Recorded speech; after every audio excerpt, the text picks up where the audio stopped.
Moving on. Our next speaker is the co-founder and 32-year member of the Los Amigos Bilingual Club. She is retired from the Head Start program after 41 and a half years. She must have started it too.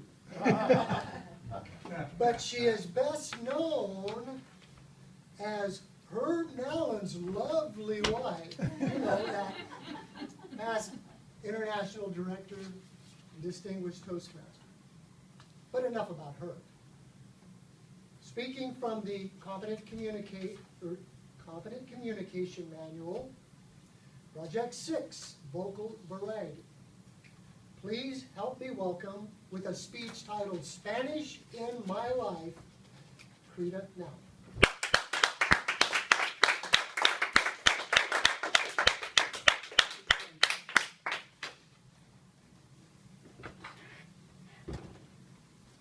What's a girl from Minnesota doing riding a horse in Colombia?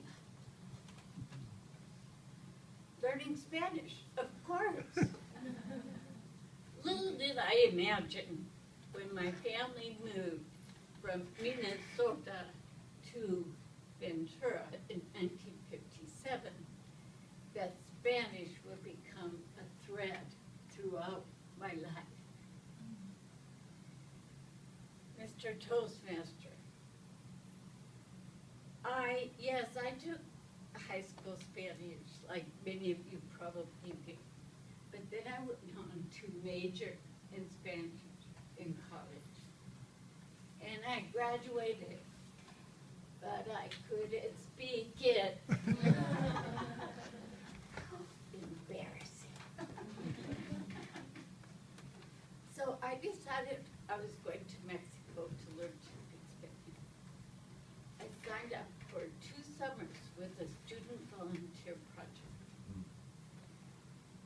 I went to Mexico and I fell in love with the people, with the culture, with the music, with the language. And I learned you can make mistakes and it's okay.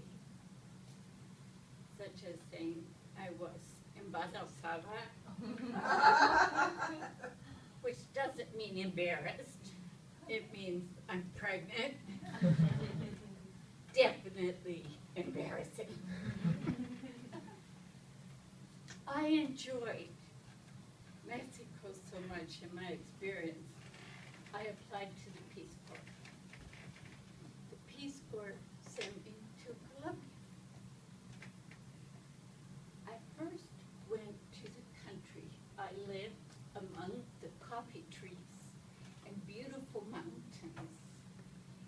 And I lived in a small school, and that's when I had my horse, Galleta, and I would ride to the different clusters of homes teaching nutrition classes. After 9 months, I moved to town. That's when I started to work on starting a sewing co-op and an adult night school.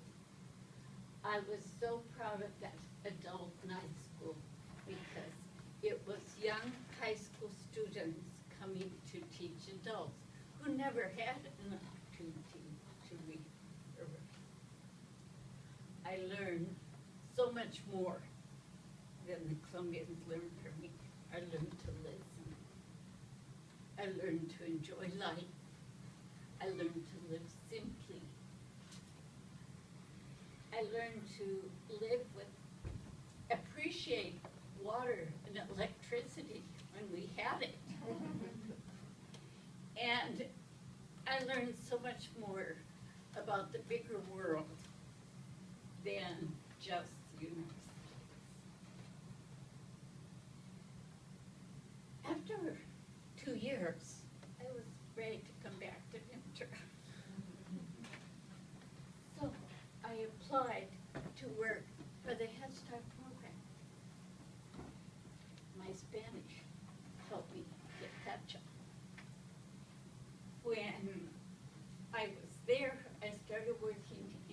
charge of social services and parent involvement.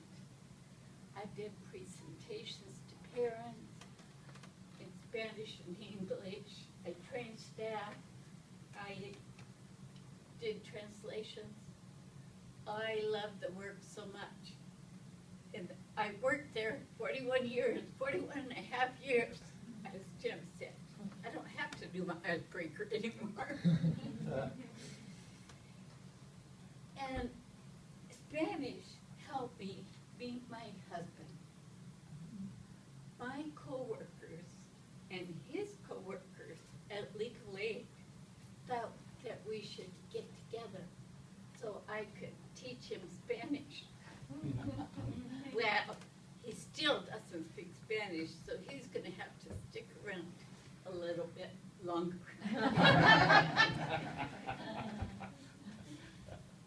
We married in 1975, and by 1976, I had become a Toastmaster widow. He was at this meeting. He was at this conference. He was at more meetings. By 1981, I had it. Okay, Mr. Governor, you want me to start a new club? I will, but it has to be bilingual. And that's how we started Los Amigos Toasters. I think that Toastmasters and Spanish have kept us together during our 39 years of marriage. I don't charge much for translations. And we have two beautiful daughters, Sarah and Mandy, who have grown up in Toastmasters and have also excelled in Spanish. I am so grateful for all that Spanish has brought me with my education, my career, my adventures, my family, my Toastmasters. I feel so grateful, and I am enriched by language and by all the Toastmaster friends in the world I have come to know. I have a lot more to learn, and I'm ready and open